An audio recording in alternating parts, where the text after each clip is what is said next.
안녕하세요. 진약사 기도학교에 오신 여러분을 환영합니다.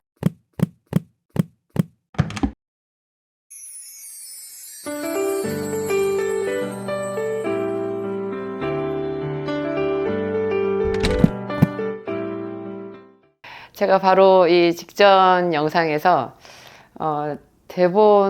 본래 저는 대본이 없으니까요.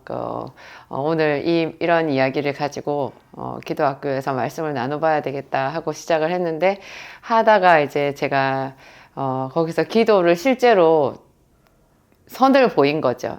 보통 제 기도학교가 마무리에만 제가 기도하고 마치잖아요. 그 기도를 또 사람들이 그렇게 좋아하셔서 제가 너무 의외였어요. 맨 처음에 기도학교를. 왜냐하면 본래 기도는 훈련이니까, 실전이니까, 그래서 기도를 해야 되거든요. 기도에 대해서 말을 하는 게 아니라, 물론 말도 해야 되겠지만 배워야 되니까, 이게 기도는 중요한 것이 실제로 해보는 건데, 이 기도학교에서 실제로 해볼 수 있는 방법이 어떤 것이 있지 하다가 이제 제가 마무리를 기도로 제가 맞춰보겠습니다. 그렇게 해서 제가 맨 처음에 그 기도 마무리 하는 게 저한테 굉장히 어색하고, 그래서 나름 용기가 필요한 거였어요. 그런데 또 그 기도학교에서 사람들이 마무리 기도를 좋아해 주셔가지고, 그래서 제가 또 많이 놀랐고, 감사했고, 그랬거든요. 그래서 이제 그거는 거의 이제 일상의 일과가 됐어요. 저희 기도학교에서. 당연히 이제 그런 수순으로 마무리를 하게 되는데, 이 앞번 영상에서는 제가 중간중간에 그냥 기도의 실예를 여러분들한테 보였잖아요. 그랬더니, 그 영상이 그렇게 사람들한테 뜨거운 반응을 보일 줄 몰랐어요. 너무 많이들 좋아하시고, 그 기도 예시를 제가 이렇게 입으로 한 그 기도를 받아 써서 계속 돌려 틀어가지고 받아 써가지고 기도문으로 만들어서 그거를 그대로 따라 하신다는 그런 분들을 제가 많이 봤거든요. 댓글에도 그런 댓글이 있었고. 그래서 참 사람들이 그렇구나. 제가 기도를 하고 싶은 제 예전에 처음에 기도를 시작할 때를 생각해 보니까 맞겠네, 그렇겠네, 그런 생각이 들었어요. 그래서 제가 오늘도 그 코드를 맞춰가지고 실제 기도를 하면서 쓸 수 있는 그런 기도의 예를 중심으로 해서 한번 기도학교 내용을 채워보려고 해요. 기도학교 내용. 제가 여러분들한테 시편을 이렇게 소개를 하면서 그런 말씀을 몇 차례 드린 적이 있어요. 여러분 좀 신기하지 않냐고. 이게 성경은 하나님의 말씀인데 이 안에 사람의 말이 들어가 있는 거예요. 그 대표적인 게 시편이에요. 물론 중간에 뭐 이렇게 스토리, 창세기의 스토리, 또 마태복음의 스토리도 보면은 뭐 가룟 유다의 말도 들어가 있고, 베드로가 실수한 말도 있고, 또 아브라함의 가정에서 그 뭐 남편과 아내가 주고받는 말이나 뭐 그런 것도 다 하나님의 말씀 책에 들어가 있잖아요. 여러분, 말씀 책에 그런 게 들어가 있는 게 어떻게 생각이 드세요? 저는 혼자서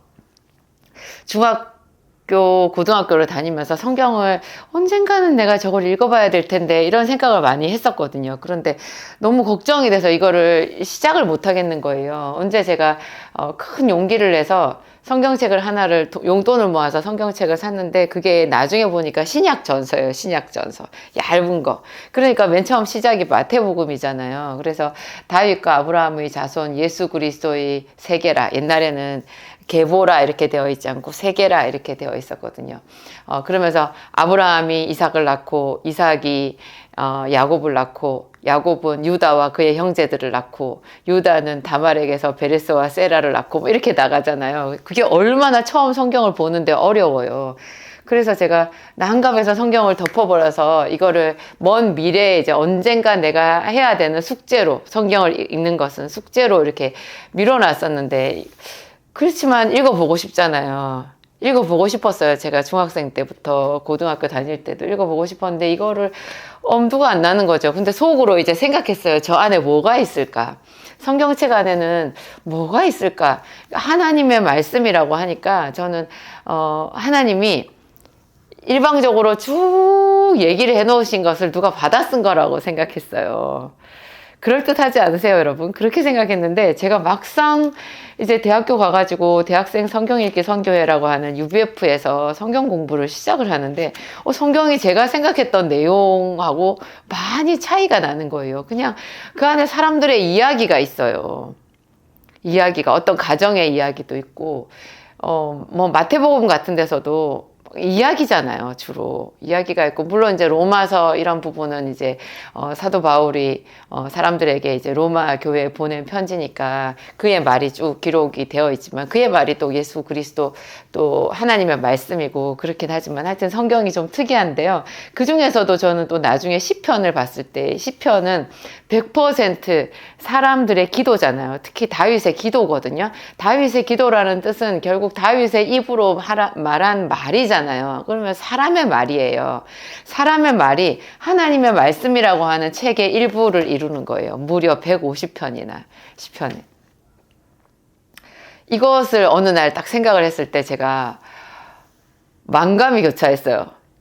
이거 무슨 뜻이지? 사람의 말이 어떻게 하나님의 말씀이 될 수 있나? 근데 시편 안에 사람이 말하는데 이 말이 성령의 감동으로 한 말이라고 하는 거예요. 성령의. 근데 이 속에 또 하나님을 찬양하는 것, 감사하는 것만 있으면, 또 예언하는 것만 있으면 그러려니 하는데 탄식도 있고요.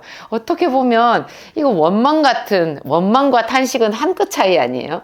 그런 것도 막 있는 거예요. 그래서 참 신기하다. 근데 이거를 하나님이 당신의 말이랑 똑같은 격으로 올려주셨다라는 생각이 들었어요. 사람의 말을 하나님의 말씀으로 격상시켜 주셨다라는 생각이 드는 거예요. 그럴 정도로 하나님은 우리를 존중하시는 거죠. 우리를 굉장히 사랑의 대상으로 인쳐주시고 높여주셨다라는 생각이 드는 거예요. 우리도 왜 사람과 사람이 서로를 사랑하면 상대방을 존중해줘야 된다는 얘기를 하잖아요. 사랑한다고 하면서 너는 입도 뻥긋하지만 내 말만 들어. 지금부터 내가 말하는 대로 행동해. 이렇게 말하면 좀 이상하잖아요. 그 사람의 말을 들어줘야 되고, 그의 생각을 헤아려줘야 되고, 그래서 주거니 받거니 이렇게 대화가 되는 거잖아요. 그래서 하나님이 이 시편에 나와 있는 사람의 기도, 다윗의 기도, 솔로몬의 기도, 고라 자손의 시, 아삽의 시, 뭐 이런 거 있잖아요. 하나님의 사람 모세의 기도, 뭐 이런 것들을 너무나 하나님께서 기뻐하셔서 그것을 당신의 말씀과 거의 같은 레벨로 높여주시고 존중해 주셔서 성령의 감동으로 이 속에 기록해 놓으셨다라는 그런 생각이 들었고요. 그래서 또 한편으로 무슨 뜻이냐면, 이 왜 시편이 성경에 있겠어요. 이 시편 자체는 시면서 이게 굉장히 문학적인 가치도 있는데 이것이 또 기도잖아요. 그래서 시편을 많이 읽기만 해도, 소리 내어서 읽기만 해도 그 자체가 기도가 된다는 이야기를 제가 기도학교에서 몇 번 드린 적이 있어요. 여러분은 어떻게 생각하세요?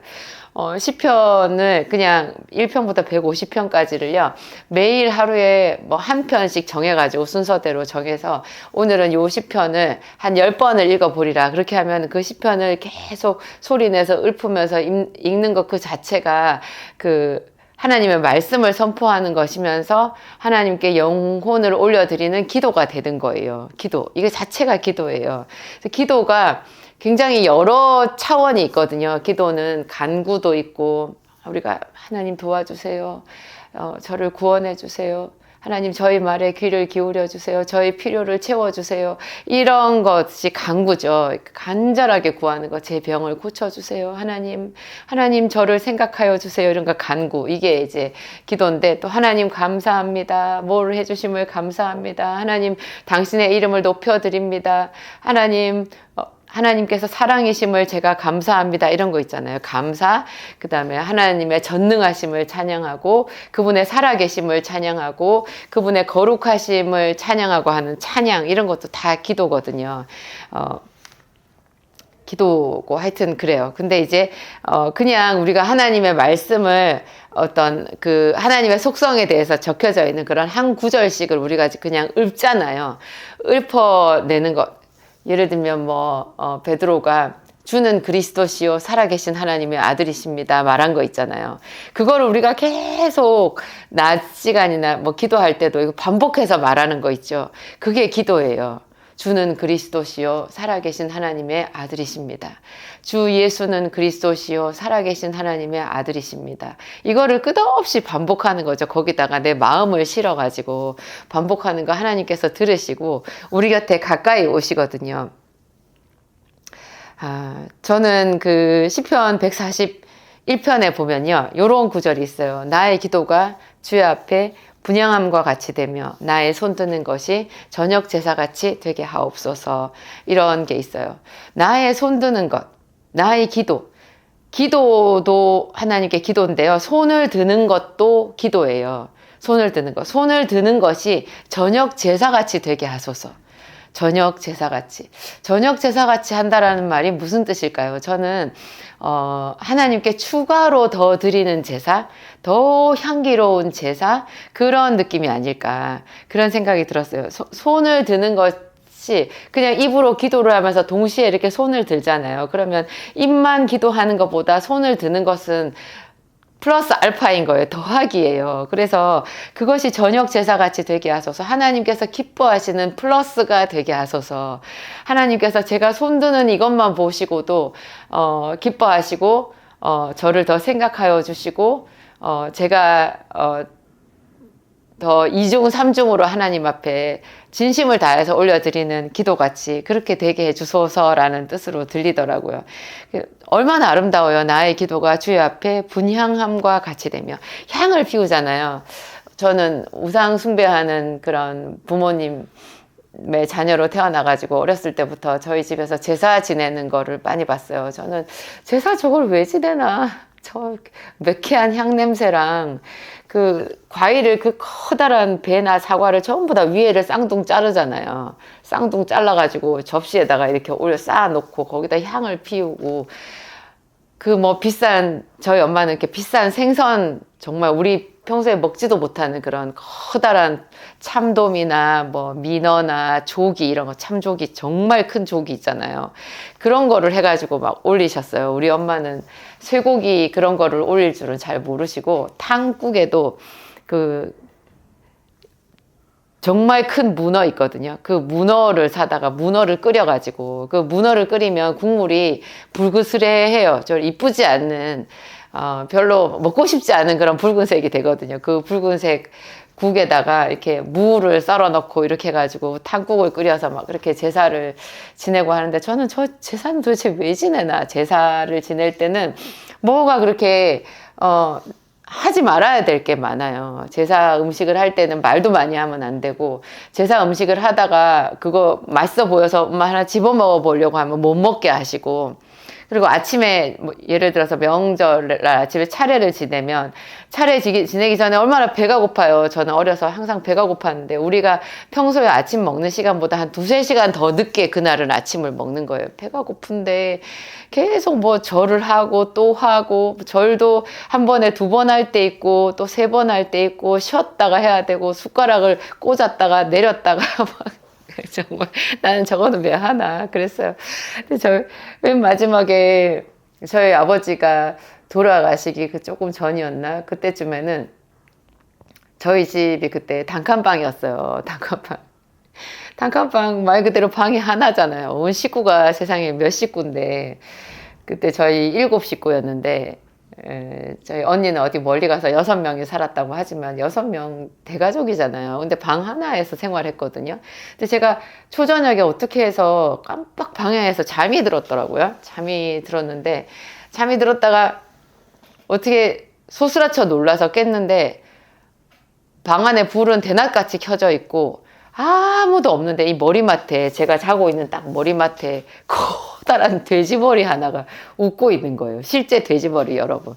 그 고사 지낼 때 쓰는 돼지머리 있잖아요. 정말 제 머리보다 훨씬 큰 돼지머리가 거기에 제 머리맡에 딱 있더라고요. 제가 얼떨결에 잠결에 벌떡 일어나서 그 돼지랑 눈이 딱 마주쳤을 때 제가 얼마나 놀랬겠어요. 도대체 이런 일을 도대체 이런 짓이라는 생각이 들어서 그때 제가 속으로 얼마나 화가 났나. 제가 교회도 다니기 전이었고 어떤 하나님의 말씀을 알기도 전이었는데, 그 제사 지내는 거는 정말 제가 막 이 속에, 제 속 깊은 데서부터 거부 반응이 왔었어요. 정말 거부 반응이 왔었어요. 근데 저는 그래서 감사해요. 제가 하나님께 예배하는 것이 하나님께서 저한테 처음부터 저를 택하셔가지고 감동을 주신 게 아닌가. 그 우상 숭배하는 그 집의 딸 하나인 저를 탁 너는 내 거다 하고 집어내셔가지고 그 제사가 역겹게 하시고, 그 대신에 하나님의 말씀은 처음에는 이상해도 더 관심이 가고 보고 또 보고 또 보고 외울 만큼 보고 그 말씀을 사랑하고 예배를 기뻐하고 즐거워하고 뭐 그렇게 가는 거 있잖아요. 너무 감사한 것 같아요. 제가 중학교 다닐 때 기도하고 싶은 마음이 간절해서 너무 마음이 괴로워가지고 학교 아직 수업 중인데 그 중간에 점심시간 때쯤이었나, 그때 제가 친구들하고 놀지도 않고 그냥 쏜살같이 어디론가 갔었는데, 그게 학교 안에 마련되어 있는 기도실이었거든요. 그 기도실이 교실 반만한 크기였어요. 그 안에 들어가 보면 의자가 이렇게 장의자가 있고 그 앞에 벽에 십자가가 이렇게 있었어요. 거기 앉아가지고 기도하라는 뜻이었는데, 제가 거기 가서 기도하고 싶은 마음이 간절해서 앉았는데 어떻게 기도를 해야 될지 모르니까 그냥 캄캄한 거예요. 캄캄한 거예요. 하나님 불러도 하나님이 누군지 모르겠고, 뭐 예수님 불러봐도 어떻게 될지 모르겠고, 무슨 말을 해야 될지 하나도 제 말을 풀어낼 수가 없는 거죠. 너무 답답했는데, 그때 제가 그런 답답한 중에도 이런 생각을 했었어요. 내가 지금은 단칸방에 사는 가난한 사람이지만 이 다음에 내가 커서 나이 한 40쯤, 그때 제가 생각하는 40은 정말 많은 나이였어요. 제 나이 한 40쯤 되었을 때 아마 내가 돈을 좀 벌어서 괜찮은 집에 살고 있을 거야. 그때 우리 집에 방이 뭐 3개 이상은 되겠지. 그때 그 방 중에 하나는 내가 기도실로 만들어야 되겠다. 그 기도실에 내가 종종 살아가면서 힘들거나 하나님께 기도하고 싶은 마음이 들 때 그 방에 들어가서 내가 하나님께 기도해야지, 그런 마음을 품었었어요. 제가 얼마 전에도 그때 제가 그 중학교 때 품었던 그 마음이 쑥 올라오더라고요. 생각이 나더라고요. 그랬는데 하나님께서 이렇게 보잘것없는 그 여중생의 그 마음속에 했던 그것을 하나님께서 기억하시고 너무나 하나님께서 저를 예쁘게 봐주셨다라는 생각이 들었어요. 저의 그 말을 받아주셨다라는 생각이 들었어요. 그래서 제가 목사 사모가 되었고, 교회를 개척하고 교회를 세우는 그런 사명을 받아서, 그러니까 그 방에 있는 작은 자기 집 방 3개 중에 하나를 기도방으로 쓰는 정도가 아니라 아예 교회를 세우는 사람이 되게 해주셨잖아요. 저 혼자 기도하는 게 아니라 다른 사람을 기도하게 하고 같이 그들과 같이 기도하며 예배하는 그런 사람이 되게 해주셔서 얼마나 감사한지. 다시 보면요, 나의 기도가 주의 앞에 분향함과 같이 되며, 우리가 우상에게 분향하지 않고 하나님 앞에 우리의 기도를 올려드리는 것, 우리의 기도가 향이래잖아요. 분향이래요. 하나님께서 흠향하시는 향, 그거라는 거예요. 그리고 내가 손드는 것, 너무나 간절한 마음이 들 때 입으로 기도하는 것으로 채워지지 않아서 내가 손도 들고 일어서거든요. 저는 기도 자리에서 이렇게 앉아있지 않고 주로 서서 기도를 해요. 요즘엔 제가 건강이 안 좋아서 오래 앉아있는 거를 잘 못해가지고 그렇기도 하지만 제가 서서 기도하는 거를 더 좋아해요. 서서, 그 다음에 손도 위로 높이 들고 그렇게 기도를 하는 거예요. 이렇게 한 상태에서 주여, 주여, 아버지여, 아버지여, 살아계신 우리 아버지여, 아버지여, 감사합니다. 하나님, 저를 불러주셔서 감사합니다. 저를 이 세상에 태어나게 해주셔서 감사합니다. 하나님, 제가 당신의 이름을 부릅니다. 세상에서 내가 부를 이름, 우리 주 예수 그리스도, 우리 하나님의 이름밖에 없습니다. 이 이름을 저에게 주셔서 얼마나 감사한지요. 하나님이 나의 하나님이 되어주셔서 얼마나 감사한지요. 내가 원하는 것 아직 얻지 못하였고, 내가 여전히 결핍 가운데 있다고 할지라도 하나님 모든 것을 아시고 나와 함께 가시는 당신이 계심으로 그 자체만으로 저는 기뻐하고 감사합니다. 감사합니다. 모든 것이 다 있는 것보다 하나님 한 분만으로 만족할 수 있는, 기뻐할 수 있는 지금 이 상황이 자체가 저에게 가장 큰 행복입니다. 하나님께서 내 마음에 두신 기쁨은 다른 사람들이 돈을 잘 벌고 모든 일이 형통해서 기쁘고 즐거워할 그러한 때에 있는 그런 기쁨보다 더욱더 큰 기쁨, 형언할 수 없는 참 기쁨입니다. 하나님 감사합니다. 영원히 영원히 저와 함께 하시고 저에게 기도의 언어를 가르쳐 주시옵소서. 하나님 저에게 기도를 가르쳐 주시옵소서. 어린아이가 말을 배우는 것 같이 저는 기도를 배우고 싶습니다. 방언도 더 새로운 방언으로 하나님께 나가고 싶고, 하나님 제가 도와야 될 사람, 어떤 사람을 위해서 기도해야 되는지 하나님 알고 싶습니다. 하나님께서 주시는 영감으로, 다윗이 그러한 영감으로 그리스도를 찬양하고 기도했던 것처럼 저도 하나님께서 주시는 영감으로, 하나님께서 깨우쳐 주시는 지식의 말씀으로 기도하고 싶습니다. 하나님 날마다 저에게 기도의 언어가 갈급합니다. 하나님 저에게 오셔서 선생님처럼 가르쳐 주시옵소서.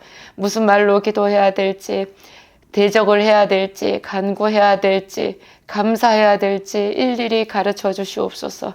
성령님은 나의 선생님이 되십니다. 예수 그리스도는 나의 구주가 되십니다. 주님, 저와 영원히 함께하여 주시옵소서. 이렇게 기도하는 거죠. 제가 갑자기 또 기도가 됐는데, 몇 번 영상에서도 그랬어요. 제가 그냥 예수 그리스도 보혈의 능력을 여러분 삶에 적용하세요. 그 보혈의 능력을 실제로 계속 똑같은 말로 반복하면서 선포하세요. 그러면서 제가 한번 시작을 해봤거든요. 근데 신기했어요. 제가 그 보혈 기도를 시작을 했는데 그 기도가 그쳐지지를 않고 점점 더 뜨거워지면서 제 마음이 뜨거워지면서 그냥 기도가 되는 거예요. 그래서 좀 제가 어색하고 좀 부끄럽긴 했지만 그냥 계속 했었거든요. 그렇게 하다가 이제 뭐 남편을 축복하고 자녀를 축복하는 그런 기도도 한번 해봤었는데 그게 하여튼 사람들에게 되게 필요한 일이었고 성령의 감동이었던 것 같아요. 지금 생각해보면.